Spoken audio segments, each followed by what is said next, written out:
Hello दोस्तों, राधे राधे। जय श्री कृष्ण। श्री रामचंद्र कृपालु भज मन हरण वैभव दारुणम नव कंज लोचन कंज मुख कर कंज पद कंजारुणम। श्री रामचंद्र जी का नाम लेने से सबका कल्याण होता है। हम इस कथा में प्रभु का नाम लेंगे, आगे की कथा प्रारंभ करेंगे। आप लोग वीडियो में बने रहिएगा और प्रभु की कृपा आपके लोगों के ऊपर बरसेगी, इसलिए सपोर्ट बना के रखिए। और कथा बहुत ही अच्छी है। आप लोग वीडियो पूरा नहीं देखते हैं, कृपया पूरा देखा करिए, बहुत आनंद आएगा। और सीताराम सीताराम का गुणगान चल रहा है हमारी कथा में, अभी कथा शुरुआत में है, तो आप लोग थोड़ा सपोर्ट बना के रखिए। और इसी तरह से भगवान का नाम लेते रहिए, सब कल्याण होगा। और सीताराम सीताराम कहते रहिए। और देखिए, जो दूसरों का भला चाहते हैं उनका भला प्रभु करते हैं, इसलिए दूसरों की चुगली बुराई करने से बढ़िया है प्रभु का नाम लिया जाए, उसी में सबसे बड़ा आनंद है। अगर आप एक बार कथा में अगर मन लगा लेते हैं तो आपको कथा सुनने का जो आनंद मिलता है वह आनंद किसी और चीज़ में नहीं मिलेगा। तो चलिए, ज़्यादा देर नहीं करते हुए कथा को शुरू करते हैं। स्वामी रामो मत सखा रामचंद्र सर्वस्वं मे रामचंद्रो दयालु नार्यं जाने नैव जाने न जाने। बंदों श्री तुलसी के चरण जिनकी जग का कलि समुद्र बूढ़त लख्यूं प्रगट्यूं सप्त जहां। सिया राममय सब जग जानी करऊं प्रणाम जोरी जुग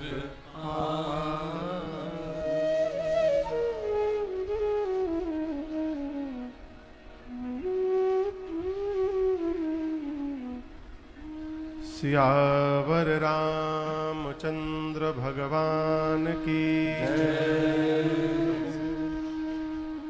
श्री बाल कृष्ण भगवान की उमापति महादेव की पवन सुत हनुमान की पूज्यपाद गोस्वामी तुलसीदास जी महाराज की श्री रामचरितमानस भगवान की नमः पार्वती पतये हर हर महादेव।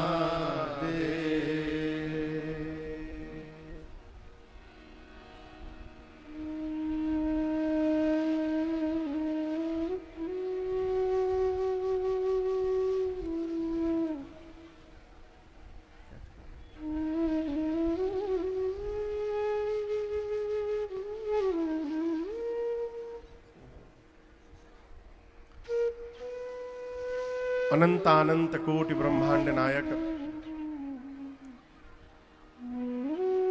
अकारण करुणा वरुणालय परात्पर ब्रह्म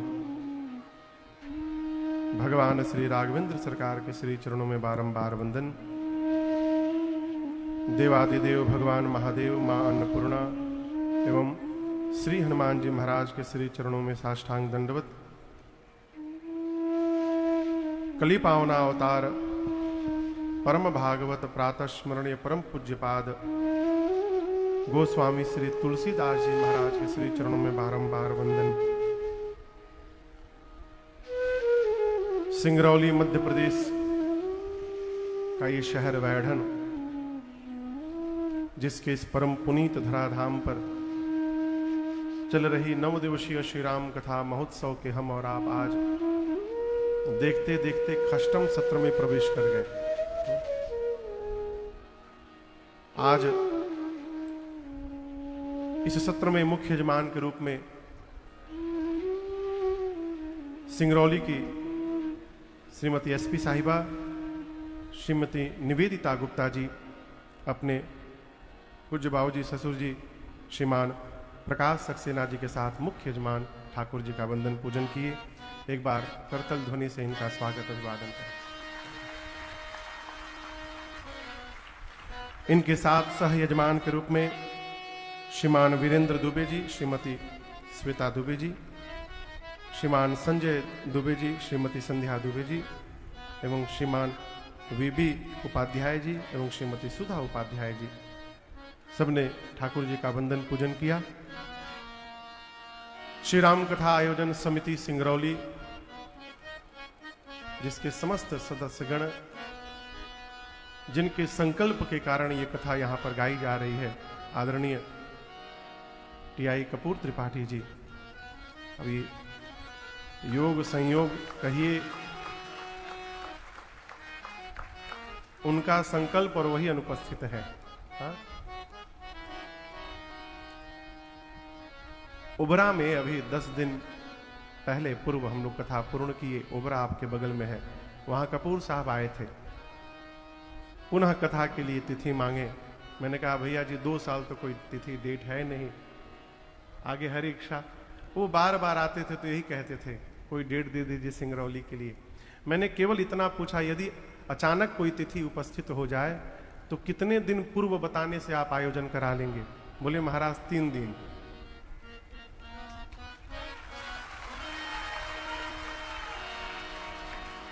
और लगभग 1 सप्ताह पहले ये तिथि रिक्त भई। 13 या 14 तारीख को मैंने निवेदन किया, कहे महाराज मैं तो ट्रेनिंग में जा रहा हूं भोपाल, लेकिन आप आइए।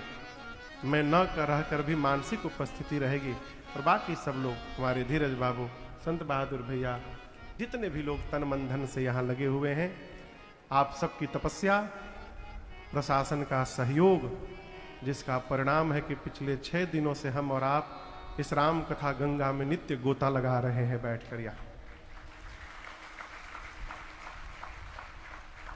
कल हमने और आपने प्रभु श्री राम और मां जानकी के मंगलमयी विवाह की कथा को गाया, श्रवण किया। भगवान विवाह के उपरांत श्री धाम अयोध्या वापस आए और आज हम और आप श्री अयोध्या कांड की कथा में प्रवेश करेंगे, ठीक ना? संत महापुरुष, विद्वतजन, पूर्वाचार्य सब कहते हैं कि यदि श्री रामचरित मानस को समझना है तो बाल कांड का प्रारंभ, अयोध्या कांड का मध्य और उत्तर कांड का अंत समझिए। बाल का प्रारंभ मानस सर जो प्रसंग है, अयोध्या कांड का मध्य भरत भैया का जो चरित्र है, और उत्तर कांड का अंत श्री कागभूषुंडी और गरुण जी का जो संवाद है। ये मानस का सार तत्व है। अभी 2 दिन पहले कुछ लोग मिलने के लिए आए थे, तो मैंने पूछा, सहज पूछा कि सुंदरकांड ही क्यों लोग पढ़ते हैं केवल? सब लोग अपनी अपनी मति से बहुत तरह की बातें बताएं। कई लोग बोले महाराज सब सुंदर हो जाएगा इसलिए पढ़ते हैं, तो उसमें ये है, उसमें वो है। मानस में सुंदर कांड एक ऐसा कांड है जिसमें कोई विश्राम स्थल नहीं है। न मास पारायण का विश्राम स्थल है, न नवाह पारायण का विश्राम स्थल है, और बाकी जितने कांड है सब में विश्राम मिल जाते हैं। सुंदर कांड में कोई विश्राम नहीं है, इसलिए लोग उसका निरंतर पाठ करते हैं, वर्षों से करते आ रहे हैं। लेकिन मैं आपसे निवेदन करूं, केवल सुंदर कांड पढ़ने से सब सुंदर नहीं होगा। राम जी के चरित्र को जीवन में उतारने से जीवन सुंदर होगा।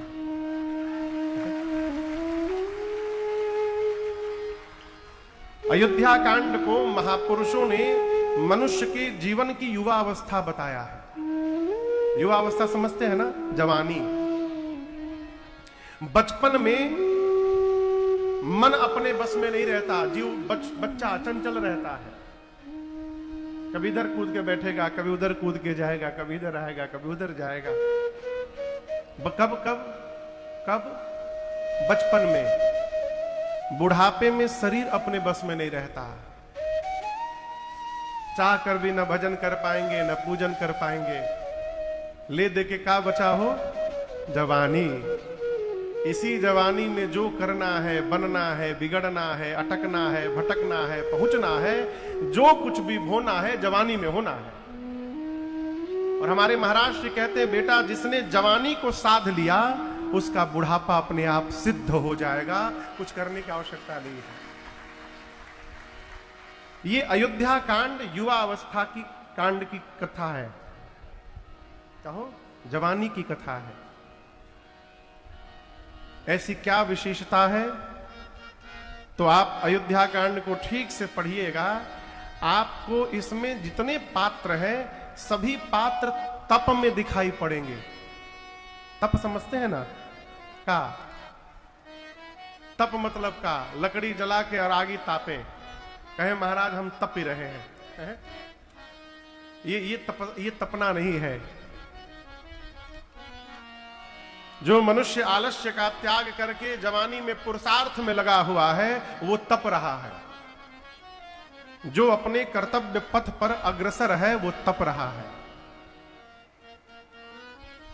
ये जवानी की तपस्या है। बचपन में बच्चा यदि अपने मन की चंचलता को शांत करके एक स्थान पर बैठा हुआ है तो वो तप रहा है। और बुढ़ापे में बोलूं, बूढ़े लोग बुरा न मानिएगा, बुढ़ापे में जो ऊर्जा है वो जिह्वा पे चली आती है। दिनवा भर बोलत हैं लोग। बुढ़ापे में जिसको मौन होने का ढंग आ गया वो तपस्या कर रहा है। और याद रखिएगा, जो बुढ़ापे में मौन होना सीख गया वो अपने बुढ़ापे को सुखी कर गया। बात थोड़ी कड़वी है। बुढ़ापे में सुखी होना है तो मौन होने का स्वभाव बनाइए। बहुत बोल लिए। अयोध्या कांड में ऐसा आपको कोई नहीं मिलेगा जो तप नहीं रहा है। राम जी, देखिए राम जी को रावण को मारने के लिए बन जाने की आवश्यकता नहीं थी। भगवान अयोध्या में बैठे बैठे रावण को समाप्त कर सकते थे। भ्रिकुटी विलास सृष्टि लय होई। भ्रिकुटी है, ये क्या है? भ्रिकुटी कहते कहा है, भ्रिकुटी टेढ़ी वही है हो। राम जी अपनी भ्रिकुटी टेढ़ी मात्र कर ले तो पूरी सृष्टि समाप्त हो सकती है। तो उन राम जी को रावण को मारने के लिए लंका जाना पड़ेगा है? राम जी क्यों गए? देखिए हमारे महाराज जी कहते, बाबू पिता की सत्ता को संतान तभी संभाल सकता है जब संतान के जीवन में पिता के जीवन इतनी तपस्या होगी। संत बाबू, संतान जब तक तपेगी नहीं तब तक पिता की सत्ता संभाल नहीं सकती। वो सत्ता समाप्त हो जाएगी।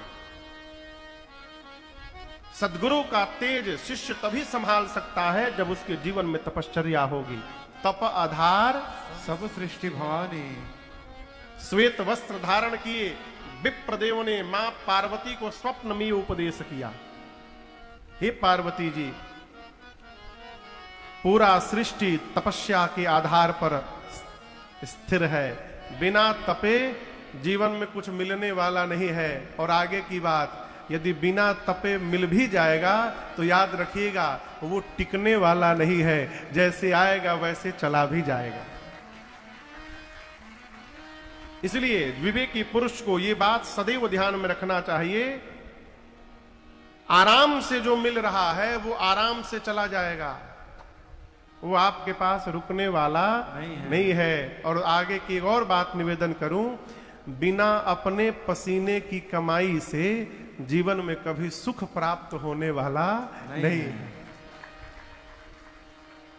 बिना कुछ किए रुपया मिल रहा हो ना, प्रणाम करिए। या था बिना कुछ किए रुपया यदि मिल रहा हो प्रणाम करिए। क्यों? रुपया नहीं है, विपत्ति है।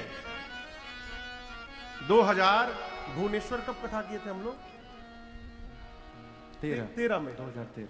2013 में हम लोग भुवनेश्वर उड़ीसा में कथा गाने गए। एक माई कथा कराई थी, शकुंतला माई। वहां एक कथा में एक बूढ़े बाबूजी आते थे। अवस्था थी लगभग उनकी 75-80 वर्ष के आसपास की अवस्था। उनको 2 साल पहले ब्रेन हेमरेज हो गया था। बाबूजी आए, कथा में एक दिन बोले, महाराज हम आपको कहीं ले चलना चाहते हैं। हमने कहा चलिए बाबूजी। उस समय कोई पूछता ही नहीं था हम लोग को, जो बुलावे चलिए, चल रहे हैं। चले गए उनके साथ। तो भुवनेश्वर बीच शहर में उन्होंने 5 मंजिला एक वृद्धाश्रम बनाया था। विशाल निर्माण, 5 मंजिला वृद्धाश्रम पूरा घुमाए। उसमें राम जी का स्वरूप की स्थापना भी की गई थी। नीचे सत्संग हॉल था, ऊपर कमरे थे, पूरी व्यवस्था। कोई था नहीं उसके अंदर। हमने बाबूजी यहां लाने का हेतु क्या है? बोले महाराज इसको मैं बनाया वृद्धाश्रम, लेकिन क्या करूं, 2 साल पहले मुझे ब्रेन हेमरेज हो गया। अब मेरी मति बिगड़ गई है, याददाश्त ठीक नहीं है, शरीर का कोई भरोसा नहीं है, क्या होगा नहीं होगा। फिर मैंने पूछा मुझे यहां क्यों ले आए? बोले महाराज मेरा एक बेटा है, अब वो परम आवारा है, गलत संगति है। मुझे अब इस संपत्ति की चिंता हो रही है, इस परमार्थ की चिंता हो रही है। यदि उसको सौंप दिया महाराज, 1 साल में बेच के समाप्त कर देगा इसको। फिर मैंने पूछा तो मुझे क्यों लेके आए हैं? बोले महाराज हम चाहते हैं कि ये पूरी संपत्ति हम आपके नाम लिख दें, आप यहां आश्रम बना लीजिए। ये बात 2013 की है। वो करोड़ों की संपत्ति बीच शहर भुवनेश्वर में। अब मैं तो स्तब्ध रह गया, मैं इसकी कल्पना भी नहीं किया था कभी। हमने कहा ठीक है बाबूजी हम बताएंगे आपको। बोले बताएंगे नहीं बाबूजी, आपको रजिस्ट्री का भी खर्च नहीं देना है, वो भी मैं लगाऊंगा।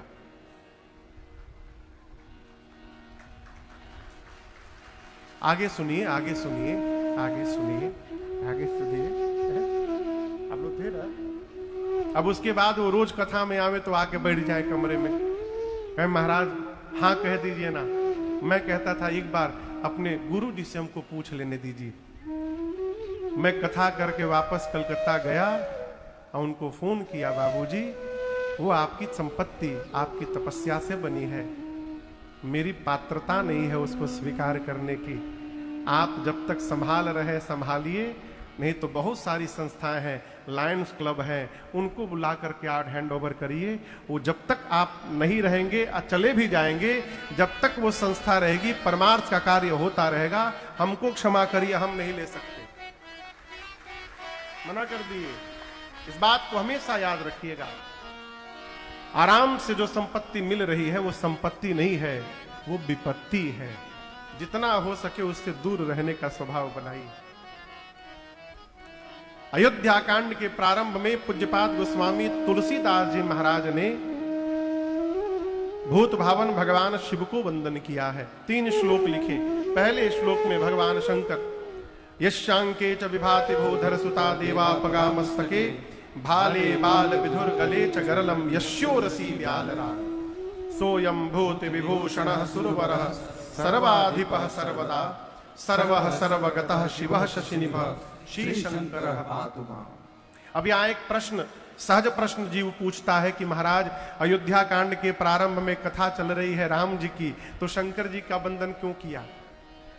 तो यहां दर्शन करिए, भगवान शंकर की वंदना करके कहते हैं गोस्वामी तुलसीदास जी की, जो भगवान शंकर जिनके वामांग में मां पार्वती विराजमान है, सिर पर देव नदी मां गंगा है, ललाट पर चंद्रमा है, गले में हलाहल विष है, बासुकी सर्प का यज्ञोपवीत बना है, जो भगवान शंकर सर्वत्र है, सर्वज्ञ है, सबके स्वामी है, उन भगवान शंकर को मैं वंदन करता हूं। क्यों?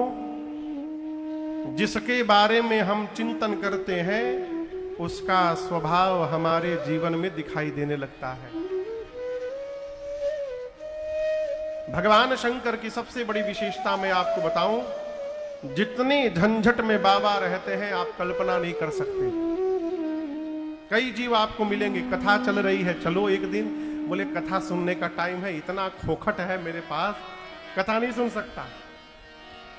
खोखट, जितना खोखट बाबा के पास है आप सोच नहीं सकते हैं। इतने झंझट में बाबा रहते हैं। क्या झंझट है महाराज?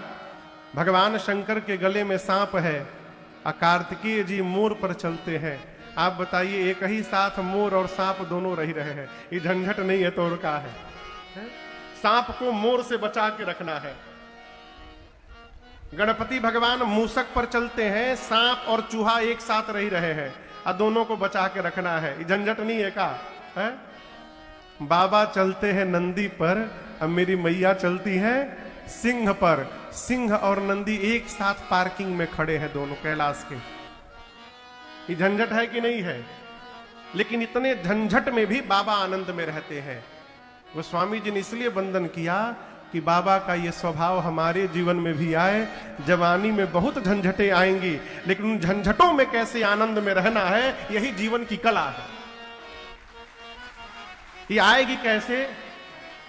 बाबा दिन रात अरे मंगल भवना अमंगल हारे, मंगल भवना अमंगल हारे, उमा सहित जेहि जपत पुरारे, उमा सहित जेहि जपत पुरारे, सहस नाम समा, सहस नाम समा, सुनि शिव बानी, जपि जे पिय संग भवानी, जपि जे पिय संग भवानी, जपि जे पिय संग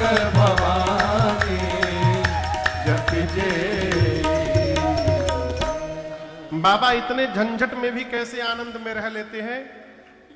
इसलिए रह लेते हैं कि बाबा पूरे परिवार के साथ मिलकर राम जी का भजन करते रहते हैं। उमा सहित जेहि जपत पुरारी। और आपसे एक निवेदन करूं, अकेले भजन करना कोई भजन नहीं है। ये कौन सा भजन है कि आप अकेले भज रहे हैं? भजन का अर्थ ये है कि आपके भजन को देखकर आपका परिवार भी आपके साथ भजन करने लगे। ये भजन की सार्थकता है? अकेले अकेले कौन भजन करता है? वो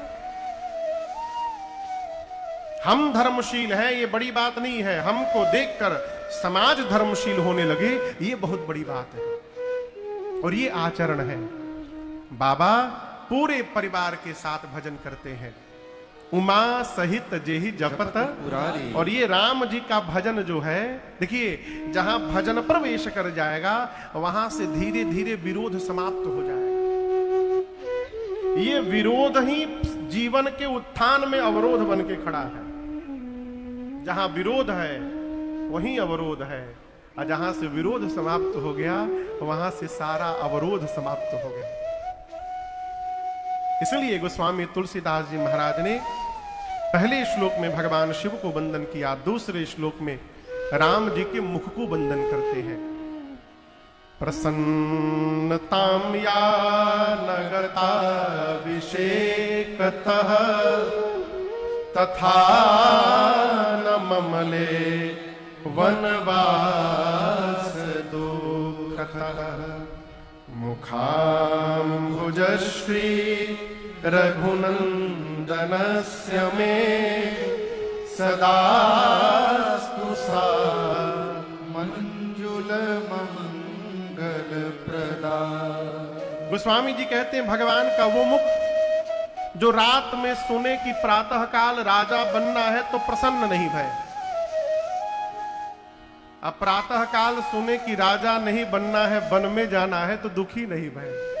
क्या अद्भुत बात है। आज यदि आप किसी को कह दीजिए कि सवेरे आपके नाम सारी सत्ता की जाएगी, आप बोल कर गए नहीं तब तक फेसबुक पर पोस्ट हो गया। 1 घंटा में भूजा नियर छिटा जाएगा। हो भूजा जानते हैं ना, है? चारों तरफ पोस्ट शुरू हो जाएगा, रील बनना शुरू हो जाएगा। ये रील तो लील लिया है।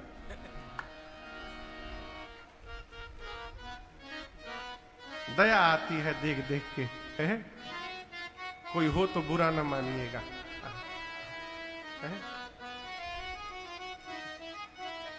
राम जी सुने